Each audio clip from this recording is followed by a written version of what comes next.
Hi, everybody. John Pojeta here with PT Services Group. Welcome back to PT Ask Dan with Dan Hudak. How are we, Dan? I'm great. Thanks for asking. Excellent. So let's talk about body language. And body language in sales is an interesting one. So today we've got face-to-face opportunities. We also have Zoom opportunities. And when I started in the business, I was taught really the basic core stuff. So somebody crosses their arms, they're sort of closing you out. If they lean in, they're peaks, you've got their interest, keep it going sort of thing. But body language plays a lot of an idea of how a conversation is going, and should you continue to amplify something, or do you need to redirect your course, so to speak? So talk about body language, mirroring, and how best to utilize it in a way that's appropriate.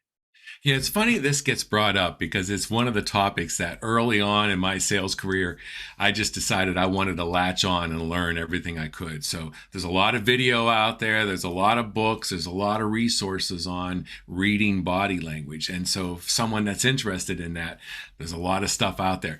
A lot of times when I do face-to-face training, one of the exercises I do is have people stand up, pretend they're at a networking event and talk to each other. And then at some point I say freeze, and everybody has to stop and not move. And it is amazing to me when two people are talking, how many times they do not look like each other. One standing with their arms crossed, the other has their hands in their pocket, and things like that. And at the end of the day, John, what that really means is we're not highly engaged in listening to each other. Yeah. We're thinking about other stuff, because if we are listening to each other, we start to act like each other. And here's proof. You've been to a restaurant with someone, you're in a really good conversation, and either they or you pick up a glass to take a drink and the other person follows suit. Yeah.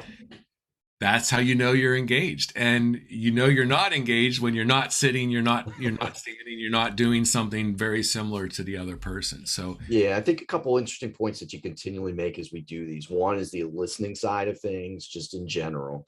And two, what you're really saying there is the attentiveness to detail, and the little things matter. yeah. And so it changes the dynamic. It's funny. Sometimes in a sales call, I have a little humor for myself in sales calls, and when two of us are sitting down, I will say to myself, I'm going to switch my sitting arrangement just to see if this person People follow follows it. suit. Yep. And it generally takes anywhere between 15 to 35 seconds or so.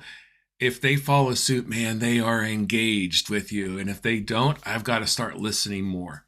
Yep. Great advice. Good stuff. Thanks, everybody. We'll see you again tomorrow. Have a good one.